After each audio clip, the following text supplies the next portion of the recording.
recuerdo, no sé más. Así es, Lucy. Y también vimos el caso de cuando él fue llevado ante Anás y Caifás. ¿Cierto? Son los temas que hemos visto hasta el momento. Así es, una Claudia, otra Claudia, la negación de Pedro forma parte también de ello. Y bueno, vamos a continuar con nuestro estudio, pero en esta ocasión hablando acerca de Jesús ante aquel gobernador romano. Y es que los romanos también participaron de esto, pero también tenían la esperanza. Y qué preguntarles, ¿será que en ese momento Jesús solamente estaba muriendo por los judíos? No, por No, todo. él va a morir por Por todos. por todo el mundo. Ajá. Nosotros que no hayamos nacido. Así es, incluyendo para aquellos que ni siquiera hemos nacido en ese momento. Él murió no por algunas personas ni por solamente los de su tiempo, sino por toda la humanidad. ¿Partiendo desde dónde? Desde Adán. ¿Sí? Así que vamos a ver cómo le fue en ese encuentro con Pilato, pero antes vamos a orar. Oremos para que Dios nos acompañe, que Dios nos dirija y que a través de este estudio también podamos tomar buenas decisiones. Oremos. Padre nuestro que estás en los cielos, gracias por darnos la oportunidad de tener tu palabra en nuestras manos. Porque personas quizás desafiaron muchos problemas, dificultades para que nosotros pudiéramos tener la Biblia. Pero gracias porque a través de ella podemos ver también ese alto costo de nuestra salvación y lo que hemos estado estudiando quizás, Señor, y que también encaja muy bien con Daniel, que es el capítulo 11 que hemos estado meditando, al ver, Señor, el gran sacrificio que hizo tu Hijo por cada uno de nosotros. Ahora que hemos, Señor, a meditar en tu palabra y ver el encuentro que tuvo tu Hijo con Pilato, acompáñanos, dirígenos. Y que al estudiar esto, Señor, al meditar en ello, podamos nosotros tomar buenas decisiones y aprender las grandes lecciones que se encuentran en esta historia. Te lo pedimos todo en el nombre de Cristo Jesús. Amén y amén. Amén. Muy bien, hermanos. Jesús Amén. ante Pilato. Recordemos que para ese tiempo el que estaba dominando el mundo conocido era Roma. Y que Roma tenía a Judea como una provincia romana. Según las leyes de los romanos, nadie podía morir a menos de que los que sentenciaran a un reo, a un prisionero, fuesen ¿quiénes? ¿Los judíos? ¿El Sanedrín? El Sanedrín, porque tenían que reunirse en todos. Mi mamá dice que el Sanedrín. ¿Quién da más? Romanos. Los romanos, sí, exacto. Recuerden esto. Los judíos no podían matar a nadie a menos de que fuesen con las leyes romanas. Es decir, hasta que los romanos no diesen la autorización, la ejecución de un reo no podía llevarse a cabo. A menos también de que se rompiesen leyes de las cuales solamente los judíos tenían, como por ejemplo el hecho de que si encontrasen a la mujer adúltera, por ejemplo, que eran leyes que iban en contra de sus mismas, de lo que había dicho Moisés. El apedreamiento sí se podía llevar a cabo sin necesidad de llevar el caso ante el gobernador. Pero esta ley, lo que sucedió con Jesús, era algo particular. Porque ¿qué leyes rompió Jesús de los judíos? Ninguna. Una. Ninguna. Uno, él no había pecado, sí, ni había hecho Exacto. nada, llevaba eran nuestros pecados. Exacto. Ahora, como Jesús no rompió ninguna de esas leyes, ninguna de esas normas, los judíos no encontraron alguna forma de acusarlo.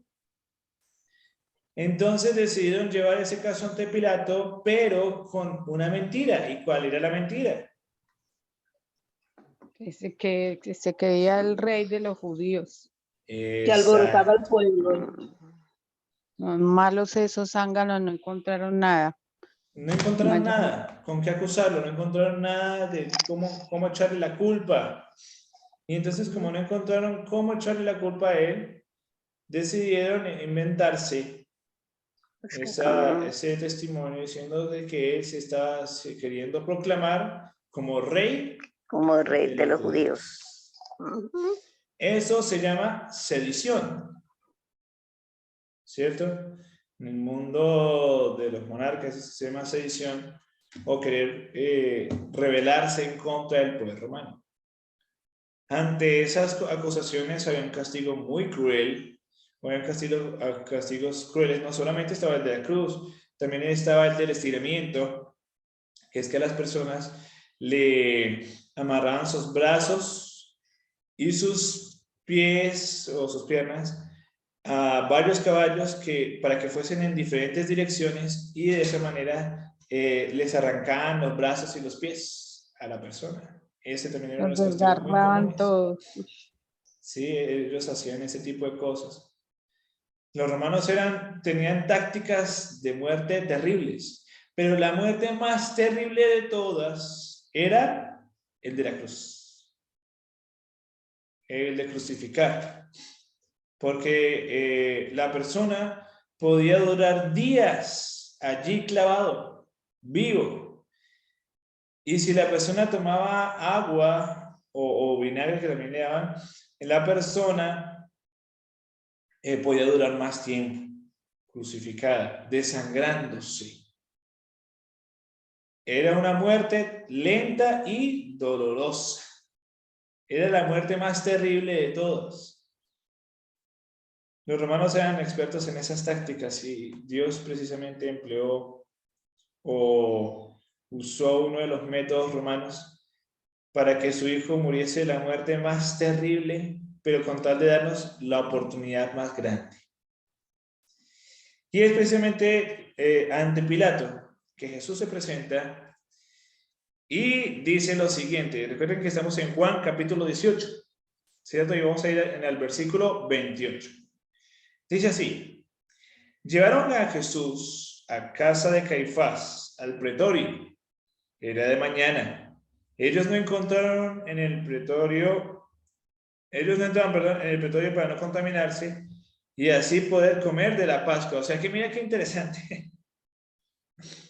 La gente de Caifás, los principales del pueblo, los sadeninos que habían acusado y todo a Jesús, dejaron en el pretorio allí a Jesús, pero no entraron después porque ellos querían participar ¿de qué? ¿De qué fiesta querían participar? De la Pascua. De la Pascua. De la Pascua. Ahora, prestemos atención a un detalle importante. Ahí en ese versículo 28, ¿qué estaban practicando ellos? ¿Formalismo, ritualismo o legalismo? Como legalismo, porque Legalismo. cuando un inocente lo iban a hacer matar y estaban haciéndose que iban a participar de la Pascua. Ajá, pero hay ritualismo. Es el ritualismo, sí. Ritualismo. Aunque forma parte del legalismo, sí. Ahí se ve mucho el ritualismo. ¿Por qué? Porque ellos, aunque colocaban normas, ellos las cumplían. Pero además de eso, practicaban los rituales, pero esos rituales no hacían cambios en sus vidas. Por eso es que es el ritualismo. Porque es puro legalismo. O sea, es el legalismo, pero además es acompañado o mezclado con formalismo. Lo hacían todo, pero sin necesidad de que eso les ocasionara cambios en sus vidas. Hermanito, así como ahorita que hacen todas esas cosas que se amarran las cruces y se van arrodillados, pero en cambio nada por ningún lado. Exacto. Y también nosotros, a ver, ¿hace cuánto que nosotros asistimos a cultos? Sí, nosotros también. Asistimos a nuestros cultos y todo. ¿Y hace cuánto que salimos vacíos de los cultos? Y no quizás porque el mensaje sea malo, porque recuerden lo que yo les conté una vez de aquella predicación de un zapatero, que era mala la predicación de un zapatero, pero que hizo que se convirtiera el evangelista más grande, que se llamaba Charles Spurgeon. ¿Y eso por qué pasa? ¿Hace cuánto que nosotros hemos perdido la sensibilidad para escuchar en todos los mensajes la voz del Espíritu Santo? Si a nosotros nos pasa eso, estamos pasando por la misma situación que Anás, Caifás y toda la gente del pueblo que estaba allí con ellos. Mira lo que dice el versículo 29. Entonces salió Pilato, a donde ellos estaban, y les dijo: ¿qué acusación traéis contra este hombre? Respondiendo le dijeron: si este no fuera malhechor, no te lo habríamos entregado. La pregunta: ¿Jesús era un malhechor? No. Claro que no, era santo. Era el Rey de Reyes, Señor de Señores. Pero según ellos, Jesús era un malhechor. Sí. ¿Sí? Entonces les dijo Pilato: bueno, tómenlo ustedes y júzguenlo según sus leyes. Y los judíos le dijeron: a nosotros no nos está permitido dar muerte a nadie. Dijeron esto para que se cumpliera la palabra de que Jesús había dicho, dando a entender de qué muerte iba a morir. ¿Jesús ya había predicho cómo iba a morir él? Claro que No. sí. Jesús, Claro. sí, él ya había dicho. Había mencionado un poco de qué muerte iba a tener él. ¿En qué momento lo dijo? Bueno, está en Juan capítulo 3, versículo 14, y en Juan 12:32.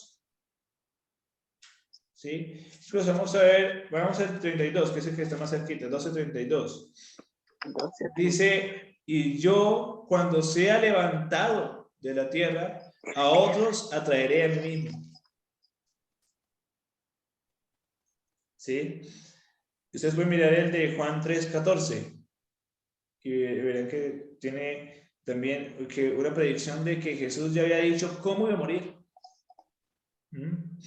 Pero entonces, además dice aquí lo siguiente, versículo 33. Entonces Pilato volvió a entrar en el pretorio, llamó a Jesús y le dijo: ¿eres tú el rey de los judíos? Jesús le respondió: ¿dices esto por ti mismo o te han dicho otros de mí? Te lo han dicho otros de mí. Pilato respondió: ¿soy yo acaso judío? Tu nación y los principales sacerdotes te han entregado a mí. ¿Qué has hecho? Respondió Jesús: mi reino no es de este mundo. Si mi reino fuera de este mundo, mis seguidores pelearían para que yo fuera entregado, no fuera entregado a los judíos, pero mi reino no es de aquí. Le dijo entonces Pilato: ¿luego eres tu rey? Respondió Jesús: tú dices que yo soy rey. Yo para esto he nacido y para esto he venido al mundo, para dar testimonio de la verdad. Todo aquel que es de la verdad, oye mi voz. Le dijo Pilato: ¿qué es la verdad? Y esto, mis queridos hermanos, vaya que es algo muy, muy importante. Recordemos que los romanos, según lo que hemos estudiado, Daniel, se habían impregnado mucho de la filosofía griega. Y la búsqueda de la verdad era un asunto que todo el mundo quería conocer, incluyendo los romanos. Los romanos querían conocer cuál era la verdad. ¿Sí? ¿Cuál era la verdad? Y ante eso, cuando Jesús le tocó ese tema especialmente, y por eso es que Jesús lo hizo de forma intencional, cuando dice: todo aquel, yo he venido para dar testimonio de la verdad, y todo aquel que es de la verdad, oye mi voz, le tocó la campanita a Pilato. Y Pilato dijo: ¿cómo? ¿La verdad? Él conoce la verdad. ¿Y cuál es la verdad? Yo quiero saber cuál es la verdad. Y seguramente después de ello, Jesús guardó silencio. Así que, dicho esto, salió otra vez a donde estaban los judíos y les dijo: yo no hallo en él. ¿Qué cosa? ¿Qué dijo Pilato? Yo no hallo en él ningún delito. Ningún delito. Ningún delito. Primera vez que lo dice, ¿no? Pero vosotros tenéis la costumbre de que os suelte un preso en la Pascua. ¿Queréis pues que os suelte al rey de los judíos? Entonces todos dijeron voces de nuevo diciendo: a ese no. ¿A quién querían que liberaran? A Barrabás. A Barrabás. A Barrabás. A Barrabás. Y Barrabás era un ladrón. Un ladrón. Entre Barrabás y Jesús, ¿quién era realmente el malhechor? Barrabás, obvio. ¿Qué tal? Barrabás. Dios. Sí, incluyendo que históricamente Josefo y otros historiadores dicen que fue Barrabás quien después, y junto con otro grupo allí de líderes, fueron ellos los que lideraron la revolución en contra del Imperio Romano. Después, cuando Cristo resucitó, después, eso fue después, ocasionando que precisamente Jerusalén fuese destruida en el año 70 después de Cristo por la rebelión de los judíos. ¿Les costó mucho o no les costó esa decisión a los judíos? Muchísimo. Incluyendo que vamos a ver aquí, dice el capítulo 19, porque eso es lo interesante, continúa el capítulo 19 del relato, dice: así que entonces Pilato tomó a Jesús y lo azotó. Los soldados entretejieron una corona de espinas y pusieron sobre su cabeza y lo vistieron con un manto de púrpura. Y le decían: salve, rey de los judíos. Y le daban bofetadas. Entonces Pilato salió otra vez y les dijo: mirad, que os lo traigo fuera para que entendáis que ningún delito hallo en él. Y salió Jesús llevando la corona de espinas y el manto púrpura, y Pilato les dijo: este es el hombre. Cuando vieron los principales sacerdotes y los guardias, dieron voces diciendo: ¿qué dijeron? ¿Cuáles fueron las palabras de esos Crucifícale, gente? crucifícale, que le crucificaran. Crucifícalo, crucifícalo. Pilato les dijo: también vosotros, tomadlo vosotros y crucificadlo, porque yo no hallo delito en él. ¿Cuántas veces le dijo Pilato al pueblo y a los sacerdotes que él era inocente? 3 veces le dijo. Yo no hallo delito en él. Eso para que se cumpliese también lo dicho por el profeta Isaías, que como cordero fue llevado al matadero. Matadero, abrió su boca. Y no abrió su boca. Ante tus trasquiladores. Ante sus trasquiladores, exacto. Ay, qué besta. Entonces, los judíos le respondieron: nosotros no tenemos una ley, nosotros tenemos una ley, perdón, y según nuestra ley debe morir, porque se hizo a sí mismo hijo de Dios. Cuando Pilato oyó decir esto, tuvo más miedo. Entró otra vez en el pretorio y dijo a Jesús: ¿de dónde eres tú? Pero Jesús no le respondió. Entonces le dijo Pilato: ¿a mí no me hablas? ¿No sabes que tengo autoridad para crucificarte o autoridad para soltarte? Respondió Jesús: ninguna autoridad tendrías contra mí si no te fuera dada de arriba. Por tanto, el que a ti me ha entregado, mayor pecado tiene. Desde entonces procuraba Pilato soltarlo, pero los judíos daban voces diciendo: si a este sueltas, no eres amigo del César.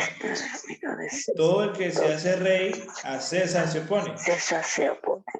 Entonces Pilato, oyendo esto, llevó fuera a Jesús y se sentó en el tribunal, en el lugar llamado el enlosado, en hebreo, que es Gabata. ¿Cierto? Era la preparación de la Pascua y como la hora sexta. Entonces dijo a los judíos: aquí tenéis a vuestro rey. Pero ellos gritaron: fuera, fuera, crucifícalo. Pilato les dijo: ¿a vuestro rey he de crucificar?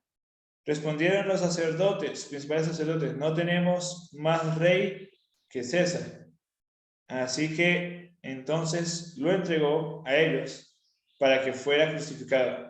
Tomaron pues a Jesús y se lo llevaron.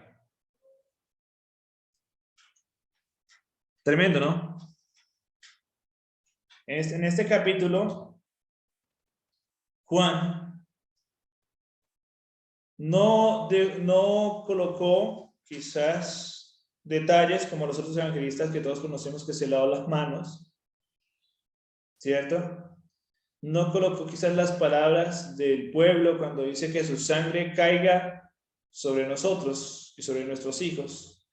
¿Por qué? Porque para Juan lo que estaba sucediendo con su maestro, que él estaba viendo todo eso, era algo que para él le desgarraba tanto, o le impresionaba tanto, que él prefirió colocar como el centro de la historia ¿a quién? Al Señor Jesús. A Jesús. A Jesús. Jesús es el centro de este capítulo. Los otros capítulos y los otros autores sí metieron esas palabras del pueblo, añadieron lo que hizo Pilato, pero Juan estaba más centrado no en Pilato, no en el pueblo. Juan estaba centrado o concentrado en Jesús. ¿Cómo les parece eso? Por eso es que en este relato aparece eso, ¿no? Ahora, resulta que para terminar, el libro del Desato a la Gente dice que después de condenar a Jesús, el concilio de Sanedrín se había dirigido a Pilato para que confirmase y ejecutase la sentencia. Pero estos funcionarios judíos no querían entrar en el tribunal romano. O sea, mira, qué interesante. Eran muy ritualistas. Pensaban que si entraban allá, estarían pecando. Pero ¿cuántos errores ya habían cometido? Se contaminaban. Exacto, se contaminaban. ¿Cuántos errores ya habían cometido ellos en su juicio? En el juicio contra Jesús. ¿Muchos? Muchos. Es que no hay. Así es, muchos. No he hecho nada. Exacto. Todo el juicio de Jesús fue al revés. Exacto. Todo, absolutamente todo. Así es. Mire, dice aquí, según la ley ceremonial, ellos los había contaminado y les había impedido tomar parte en la fiesta de la Pascua. En su ceguera no veían que el odio homicida ya había contaminado sus corazones. No veían que Cristo era el verdadero Cordero Pascual y que por haberle rechazado, para ellos la gran fiesta había perdido su significado. Cuando el Salvador fue llevado al tribunal, Pilato le miró con ojos nada amistosos. El gobernador romano había sido sacado con premura de su dormitorio. Quiero que veamos. Esto nos da luz, ¿no? Y estaba resuelto a despachar el caso tan pronto como fuese posible. ¿Pilato estaba qué? ¿Qué estaba haciendo Pilato? Estaba enojado, molesto. Sí, pero ¿por qué estaba molesto? Según la luz que nos regala aquí el Desato de la Gente. Porque él estaba... Porque al fin y al cabo se lo devolvían a él. Él quería deshacerse de esa situación. Sí, pero según este libro, él estaba durmiendo. Él estaba durmiendo. Lo sacaron rápido, o sea, lo despertaron. ¿Cómo es una persona que acaban de despertar y que quiere seguir durmiendo? Como malhumorada, estaba mal. Así estaba Pilato. Entonces aquí me dice, el gobernador romano había sido sacado con premura de su dormitorio y estaba resuelto a despachar este caso tan pronto como fuese posible. Estaba preparado para tratar al preso con rigor. Asumiendo su expresión más severa, se volvió para ver qué clase de hombre tenía que examinar, por el cual había sido arrancado del descanso en hora tan temprana. Sabía que debía tratarse de alguno a quien las autoridades jurídicas anhelaban ver juzgado y castigado apresuradamente. Pilato miró a los hombres que cuestionaban a Jesús y luego su mirada descansó escrutadoramente en Jesús. Había tenido que tratar con toda clase de criminales, pero nunca antes había comparecido ante él un hombre que llevase rasgos de tanta bondad y nobleza. En su cara no vio vestigios de culpabilidad ni expresión de temor, ni audacia o desafío. Vio a un hombre de porte sereno y digno, cuyo semblante no llevaba las estigmas de un criminal, sino la firma del cielo. ¿Cómo ven eso, hermanos? ¿Cómo ven eso que ve Pilato en Jesús? Pues expectante porque, y fuera de eso, Pilato había sido advertido por su esposa. Sabía que ese hombre era inocente. Dios le reveló a la esposa de Pilato. Así Sí, que él ahora por medio del estaba sueño. más que convencido al verlo, al ver las respuestas de Jesús, al ver su rostro, su serenidad y todo. Ajá. Pues, Vio la así Y es que, que, diferencia en él. Entre y los es que criminales que él había acostumbrado a juzgar, ¿no?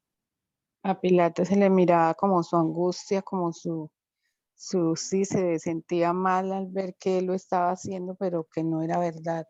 Así es. Ahora miren lo que dice por aquí. Dice el libro. Este libro, por eso, hermanos, se los comparto.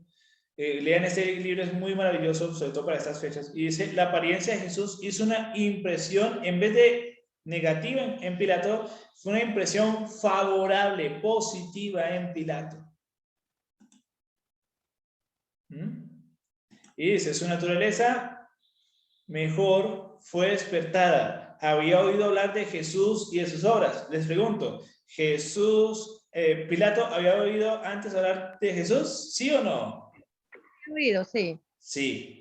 Lo Ahora conocía. mira, ¿quién le había contado Sí. eso a Pilato? ¿Quién le había dicho todo eso a Pilato? Fue su esposa. Su esposa. Su esposa le había contado algo de los prodigios realizados por el profeta Galileo, que sanaba a los enfermos y resucitaba a los muertos. Ahora esto revivía como un sueño en su mente. Recordaba rumores que había oído de diferentes o diversas fuentes. Resolvió exigir a los judíos que presentasen las acusaciones contra el preso. Y miren, por eso es que él dice, ¿quién es este hombre y por qué lo habéis traído? Si Pilato hubiese visto en él la culpabilidad, ¿ustedes creen que le hubiera hecho esa pregunta a los judíos? No, no le hubiera hecho ninguna pregunta, lo hubiera juzgado enseguida. Entonces dijo, ¿qué acusación presentáis contra él? Los judíos quedaron desconcertados. ¿Cómo quedaron los judíos? Desconcertado, no tenía nada que juzgar. Desconcertados, ahí veían, sí, ahí no veían qué hacer, porque es que veían un hombre inocente, veía un hombre inocente. Ellos pensaron, le llevamos a Jesús de esta manera y de una lo va a juzgar, pero mira que ahora Pilato, y bueno, ¿de qué le están acusando a este hombre? Yo creo que ellos hasta notaron el cambio de semblante de Pilato para con Jesús. Vieron a un Pilato que lo hacen despertar, que está enojado, pero que cuando ve a Jesús, cambia su semblante. Entonces dice, los judíos quedaron desconcertados sabiendo de que no podían comprobar sus acusaciones contra Cristo. No deseaban un examen público. Respondieron que era un impostor llamado Jesús de Nazaret. Pilato volvió a preguntar, bueno, ¿y qué acusación traen contra este hombre? Los sacerdotes no contestaron su pregunta, sino que con palabras que demostraron su irritación dijeron, si este no fuera un malhechor, no te lo habíamos entregado. A ellos también se pusieron bravos. Cuando los miembros del Sanedrín, los primeros hombres de la nación, te traen un hombre que consideran digno de muerte, ¿es necesario pedir una acusación contra él? Esperaban hacer sentir a Pilato su importancia y así inducirle a acceder a su petición sin muchos preliminares. Deseaban ansiosamente que su sentencia fuese ratificada, porque sabían que el pueblo que había presenciado sus obras admirables podría contar una historia muy diferente de la que ellos habían fraguado y repetían ahora. Los líderes del pueblo, que supuestamente están haciendo todo a favor del pueblo, ¿le tenían miedo a quién? ¿A quién le tenían miedo de contarse una historia diferente? ¿A quién le estaban teniendo el miedo los líderes, sacerdotes y todo el pueblo, los que estaban allí frente a Pilato? Al pueblo. Al pueblo. Tremendo, ¿no? A ese. Los sacerdotes pensaban que con el débil y vacilante Pilato podrían llevar a cabo sus planes sin dificultad. En ocasiones anteriores habían firmado apresuradamente sentencias capitales, condenando a la muerte a hombres que ellos sabían que no eran dignos de ella. En su estima, la vida de un preso era de poco valor y le era indiferente que fuese inocente o culpable. Los sacerdotes esperaban que Pilato impusiera alguna pena de muerte a Jesús sin darle audiencia. Le pedían como favor, lo pedían como favor en ocasión de su fiesta, gran fiesta nacional. Pero había en el preso algo que impidió a Pilato hacer eso. Vean qué interesante. El pueblo de Dios, los judíos, querían que Pilato apresurara rápido la muerte, pero Pilato no lo hizo así. No se atrevió a ello. Discernió el propósito de los sacerdotes. Recordó cómo no mucho tiempo antes Jesús había resucitado ¿a quién? ¿A quién había resucitado? A Lázaro. Y que era un hombre que había estado muerto 4 días y resolvió saber, antes de firmar la sentencia de condenación, cuáles eran las acusaciones que se hacían contra él y si podían ser probadas. Miren qué interesante. Cuando hacemos las cosas, ¿será que los líderes de nuestra comunidad y todo eso no saben lo que hacemos? ¿O sí sabrán lo que hacemos? Claro que sí saben. Sí, ellos sí saben, claro.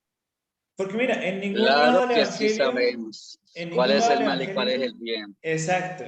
Y mire, en ningún lado del Evangelio se menciona que Pilato haya conocido acerca de todo lo que Jesús hizo, pero mira, que Pilato hasta se había enterado de que Jesús había resucitado a su mejor amigo, a Lázaro. ¿Sí? Entonces mira, dice así, si vuestro juicio es insuficiente, dijo, ¿para qué traerme el preso? Tomadle vosotros y juzgadle según vuestra ley. Así apremiados los sacerdotes dijeron que ya le habían sentenciado, pero debían tener la aprobación de Pilato para hacer válida la condena. ¿Cuál es la sentencia?, preguntó Pilato. La muerte, contestaron, pero no nos es lícito darlo a nadie. Pidieron a Pilato que aceptase su palabra en cuanto a la culpabilidad de Cristo e hiciese cumplir su sentencia. Ellos estaban dispuestos a asumir la responsabilidad del resultado. Pilato no era un juez justo ni concienzudo, pero aunque débil en fuerza moral, se negó a conceder lo pedido. No quiso condenar a Jesús hasta que hubiese sostenido una acusación contra él. Los sacerdotes estaban en un dilema. Veían que debían cubrir su hipocresía con el velo más grueso. No debían dejar ver que Jesús había sido arrestado por motivos religiosos. Si presentaban esto como una razón, su procedimiento no tendría peso para Pilato. Debía hacer parecer a Jesús como obrando contra la ley común. Y entonces se le podría castigar como ofensor político. Entre los judíos se producían constantemente tumultos e insurrecciones contra el gobierno romano. Los romanos habían tratado estas revueltas muy rigurosamente y estaban siempre alerta para reprimir cuanto pudiese conducir a un levantamiento. Tan solo unos días antes de esto, los fariseos habían tratado de entrampar a Cristo con la pregunta: ¿nos es lícito dar tributo al César o no? Pero Cristo había desenmascarado su hipocresía. Los romanos que estaban presentes habían visto el completo fracaso de los maquinadores y su desconcierto al oír su respuesta: dad al César lo que es de César. Ahora los sacerdotes pensaron hacer aparentar que en esa ocasión Cristo había enseñado lo que ellos esperaban que enseñara. En su extremo apremio, recurrieron a testigos falsos y comenzaron a acusarle diciendo: a este hemos hallado que pervierte la nación y que veda el tributo al César, diciendo que Cristo es el rey. Eran 3 acusaciones para cada una sin fundamento. Los sacerdotes lo sabían, pero estaban dispuestos a cometer perjurio con tal de obtener sus fines. Les pregunto, habiendo cometido todo esto, ¿los sacerdotes estaban preparados para celebrar la Pascua? Pues claro que no. María, ¿cómo pues? ¿Cómo van a estar preparados si iban a cometer una injusticia matando a una persona y todavía pensaban listos? Ahora miren lo interesante, ellos no pensaban eso, pero Pilato sí lo pilló. Pilato discernió su propósito, no creía que el preso hubiese maquinado contra el gobierno. Su apariencia mansa y humilde no concordaba en manera alguna con la acusación. Pilato estaba convencido de que un tenebroso complot había sido tramado para destruir a un hombre inocente que estorbaba a los dignatarios judíos. Volviéndose a Jesús, preguntó, ¿eres tú el rey de los judíos? El Salvador le contestó, tú lo dices. Y mientras hablaba, su semblante se iluminó como si un rayo de sol resplandeciese sobre él. Oiga, hermanos. Pilato pudo conocer que el que estaba contra él era alguien especial, ¿o no? Claro que sí, claro que sí. Él descubrió, pero Ahora no quiso, se endureció su corazón. Exacto. Ahora miren esto. Cuando oyeron su respuesta, Caifás y los que con él estaban invitaron a Pilato a reconocer que Jesús había admitido el crimen que le atribuían. Con ruidosos clamores, sacerdotes, escribas y gobernantes exigieron que fuese sentenciado a muerte. A estos clamores se unió la muchedumbre y el ruido era ensordecedor. Pilato estaba confuso. Viendo que Jesús no contestaba a sus acusadores, le dijo, ¿no respondes algo? Mira de cuántas cosas te acusan. Mas Jesús ni aún con eso respondió. De pie, detrás de Pilato, a la vista de todos los que están en el tribunal, Cristo oyó los insultos, pero no contestó una palabra a todas las falsas acusaciones presentadas contra él. Todo su porte daba evidencia de una inocencia consciente.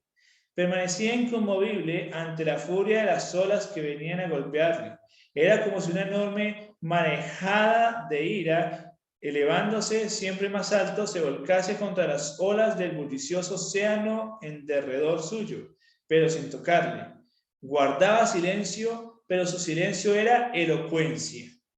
Era como una luz que resplandeciese del hombre interior al exterior. La actitud de Jesús asombraba ¿a quién? ¿A quién asombraba esa actitud de Jesús? A Pilato. A Pilato. Y se preguntaba, ¿es indiferente este hombre a lo que está sucediendo? ¿Por qué no se interesa en salvar su vida? Al ver a Jesús soportar los insultos y las burlas sin responder, sentía que no podía ser tan injusto como los clamorosos sacerdotes. Esperando obtener de él la verdad y escapar del tumulto de la muchedumbre, Pilato llevó a Jesús aparte y le volvió a preguntar, ¿eres tú rey de los judíos? Jesús no respondió directamente a esa pregunta. Sabía que el Espíritu Santo estaba contendiendo con Pilato y le dio la oportunidad de reconocer su convicción. ¿Dices tú esto de ti mismo? Preguntó, ¿o te lo han dicho otros de mí? Es decir, ¿eran las acusaciones de los sacerdotes o el deseo de recibir luz de Cristo lo que motivaba la pregunta de Pilato? Pilato comprendió lo que quería decir Cristo, pero en un sentimiento de orgullo se erguió en su corazón. No quiso reconocer la convicción de que se apoderaba de él. ¿Soy yo judío? Dijo. Tu gente y tus pontífices te han entregado a mí. ¿Qué has hecho? La áurea oportunidad de Pilato había pasado. Sin embargo, Jesús no le dejó sin darle algo más de luz. Aunque no contestó directamente a la pregunta de Pilato, expuso claramente su propia misión. Le dio a entender que no estaba buscando un trono terrenal. Mi reino no es de este mundo, dijo. Si este mundo fuere mi reino, mis seguidores pelearían para que yo no fuese entregado a los judíos. Ahora pues, mi reino no es de aquí, dijo entonces a Pilato. Luego, ¿tú eres rey? Dijo Pilato. Respondió Jesús, tú dices que yo soy rey. Yo para esto he nacido y para esto he venido al mundo, para dar testimonio de la verdad. Todo aquel que es de la verdad, oye mi voz. Cristo afirmó que su palabra era en sí misma una llave que abriría el misterio para aquellos que estuviesen preparados para recibirlo. Esta palabra tenía poder que le recomendaba y en ello estriaba un secreto de la difusión de su reino de verdad. Deseaba que Pilato comprendiese que únicamente si recibía y aceptaba la verdad, podía reconstruirse su naturaleza arruinada. Pilato deseaba conocer la verdad. Su espíritu estaba confuso. Escuchó ávidamente las palabras del Salvador y su corazón fue conmovido por un gran anhelo de saber lo que realmente era la verdad y cómo podía obtenerla. ¿Qué cosa es verdad?, preguntó, pero no esperó la respuesta. El tumulto del exterior le hizo recordar los intereses del momento, porque los sacerdotes estaban pidiendo con clamores una decisión inmediata. Saliendo a los judíos, declaró enfáticamente: no hallo en él ningún crimen. Estas palabras de un juez pagano eran una mordaz reprensión a la pérfida y falsedad de los dirigentes de Israel que acusaban a Salvador. Al oír a Pilato decir esto, los sacerdotes y ancianos se sintieron chasqueados y se airaron sin mesura. Durante largo tiempo habían maquinado y guardado esta oportunidad. Al vislumbrar la perspectiva de que Jesús fuese libertado, parecían dispuestos a despedazarlo. Denunciaron en alta voz a Pilato y le amenazaron con la censura del gobierno romano. Le acusaron de condenar a Jesús, quien afirmaban ellos se había levantado contra el César. Se oyeron entonces voces airadas, las cuales declaraban que la influencia sediosa de Jesús era bien conocida en todo el país. Los sacerdotes dijeron: alborota al pueblo, enseñando en toda Judea, comenzando desde Galilea hasta aquí. Si quieren leer un poquito más, mis queridos hermanos, de todo lo que sucedió allí, pues lean todo el capítulo, pero tremendo. Pilato tuvo la oportunidad de conocer la verdad, pero algo hizo que él rechazase y fue su orgullo. Nosotros vemos esa historia y decimos: uy, Pilato perdió la oportunidad, Pilato era terrible, era débil y todo eso. Pero la pregunta es: ¿cuántos de nosotros también no somos como Pilato? ¿Cuántos de nosotros también nuestro orgullo no nos ha impedido entregarle toda nuestra vida a Jesús? ¿Cuántos de nosotros no hemos permitido de que Jesús haga su obra completa en nosotros porque el orgullo ha sido el mayor impedimento? ¿Será que nosotros hoy, jueves, necesitamos también pedirle al Señor que Él nos ayude a dejar a un lado nuestro orgullo para que pueda hacer la obra completa en nuestras vidas? Claro que sí. ¿Por qué? Porque nosotros miramos esta escena y decimos: pues que eso es Pilato, era terrible, pero quizás nosotros también somos como Pilato y no le hemos entregado todo a Él. ¿Cierto? Sí, es verdad, porque uno, a pesar de conocer las cosas, hay muchas cosas que no las hace bien. Exacto. Porque siempre, como en ese tiempo estaba también el enemigo haciendo maldades, ahorita está lo mismo.